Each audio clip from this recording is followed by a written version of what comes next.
Alright, so this video is just about the generic Blackwing combo. It's very basic. Um, it's still there's still a lot of excess in it, but for the most part, this is the most like I wouldn't say common, but it's very standard. It includes a lot of cards, but they're all like at multiples, and essentially it can be like shuffled around in any order depending on how you draw them. So yeah, this is gonna be super generic. It's the one that comes up the most often, the build that this deck was originally built around, so, or the combo that this deck was originally built around. So yep, summon Gofu and have a level. You're in the graveyard. More specifically, a lot of these hands do this a different way. It's just make this guy with a Blackwing monster with a level leader in the graveyard. So this is when the actual important generic part of it starts. Just when you have a Sohaya on the field that's a tuner and a level leader in the graveyard. So once you get to here, and you can do that with like two Blackwings that add up to level 5, for example, or like an Orochi, or like summon Zephyros, Foolish Bull, just any way that kind of like does this. So level lead this Sohaya, synchro for Sohaya. And Sohaya is a tuner when you make it with a Blackwing monster. So this one is a Blackwing, is a tuner because I made it with another Sohaya, but the one that comes back is no longer a tuner. So now you can level lead this one again. And this combo is kind of, it's a direct result of there being way too many level 5 synchros that like just do way too much. I mean, you want to decrease his level because you can't really, yeah, you just want to decrease its level.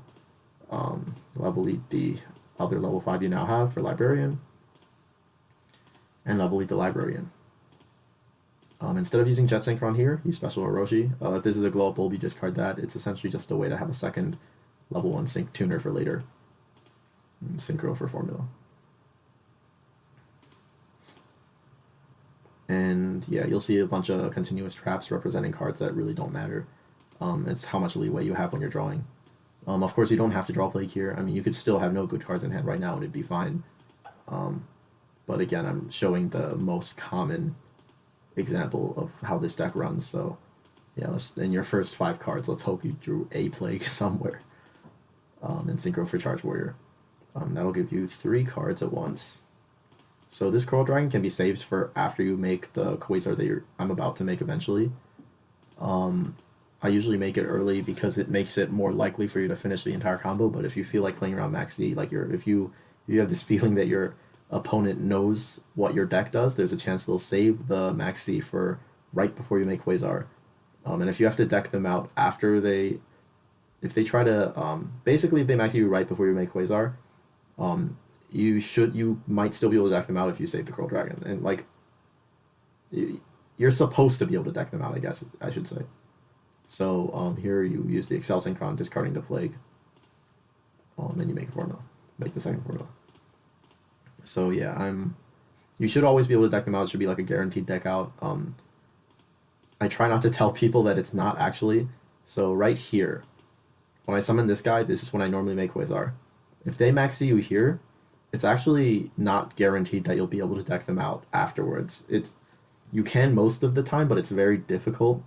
I just tell people I always can, and so that they'll like take out Max D. That's the information I want to spread. I don't want people to think that I can't, that like they're risking it if they maxi me here. It's in their benefit for them to side maxi out essentially, anyways. But this is how you would maxi someone if you wanted to.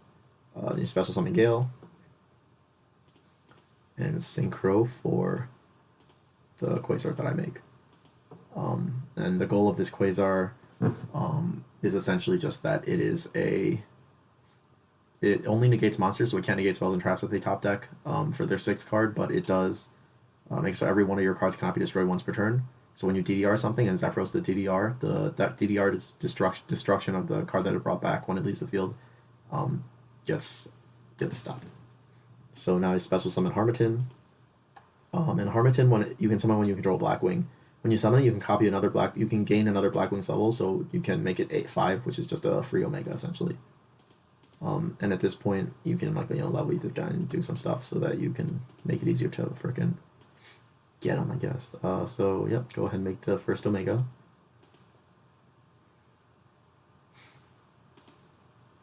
And then activate it. Activate Plague.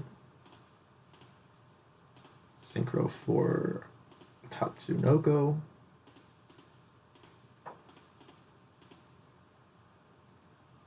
Activate level leader again. Synchro for Omega with any level 4 that you happen to have in your hand. So sometimes you'll go into Quandax with the Tatsunoko and the level leader, and then keep going from there if you like need a grepper, if you have like a grepper stuck on the field or something. But and this guy is important for situations like that. Just kind of clearing space, because sometimes it's hard to get another level 4 onto the field or something like that. And also drawing extra cards to make sure you see DDR. So yeah, if you don't have DDR early, you usually want to try to run through every card in your extra deck, because it increases the consistency of your combo. You know, you see more cards. With a Librarian on the field, every card in your extra deck that you make is another step towards seeing every card in your deck. So in this particular case, I'm in the basic way. You usually will just use the Tatsunoko raw. But the Quandax is in the extra deck for many situations. I also actually during the basic combo won't use this guy, but he's a very strong consistency card. A lot of opening hands require you to have one in your extra deck. At the same time, he gives you an extra normal summon for a Blackwing, which also turns on a lot of different plays that lend themselves to consistency. So here you'll activate the Omega, and last but not least, activate DDR, discarding Zephyros to special Omega. Activate Zephyros to bounce the DDR.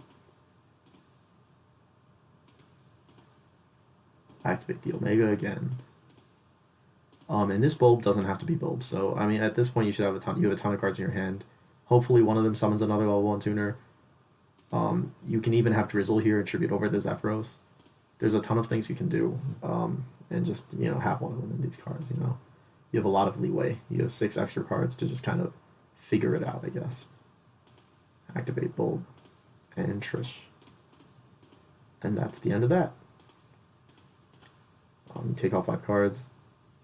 So yeah, I'll talk more about this in the other video that shows the best possible version of this combo, but this is the average. You have 6 cards left.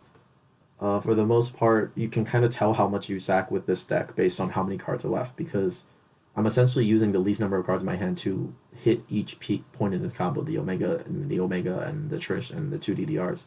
I'm using the least number of cards in my hand to accomplish those checkpoints after you make the after you start the combo with the Cypher Dragon. And you'll have to sometimes, instead of using just like 3 cards for 2 DDRs, you'll have to use 4 cards, so then I'll have 5 cards left in my hand. Or instead of just having Gale Harmattan to make 1 Omega, I'll have to use a few more cards, maybe 2 Plagues or something, like a Foolish or somewhere in there.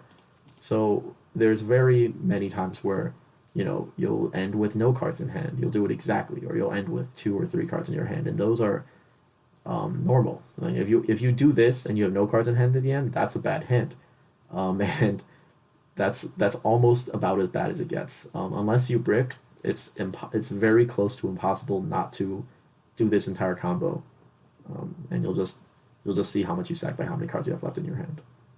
On average, I have 2 or 3. Sometimes, and like if you have the other 2 DRs in here, bring back the Omegas again. Return 2 cards in their graveyard back to their deck. Like if you see like I don't know, freaking Speedroid Menko. I don't give a crap. So yeah, okay, that's the basic combo. Do with this what you will. Thanks for watching.